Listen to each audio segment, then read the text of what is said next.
મહીસાગર જિલ્લાના બાલાસિનોરના વડદલાના રત્નાજીના બોવાળા ગામેથી 2.37 કરોડનો ગાંજો ઝડપાયો.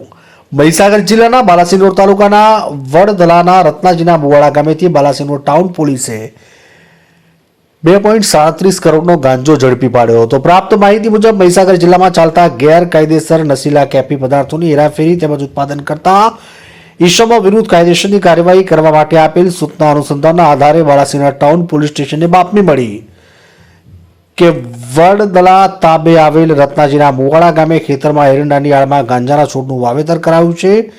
જે બાતમીના આધારે બાલાસિનોર પોલીસે રેડ કરતા ખેતરમાં એરંડાના આડમાં વાવેતર કરેલ 2.37 કરોડના ગાંજાના જથ્થા સાથે વડદલા ગામના આરોપી વાઘજીભાઈ શિવાભાઈ પરમારને ઝડપી પાડવામાં આવ્યા અને બાલાસિનોર પોલીસ દ્વારા આગળની કાયદેસરની કાર્યવાહી હાથ ધરાઈ. સંતરામપુરથી અમીન કોઠારીનો રિપોર્ટ.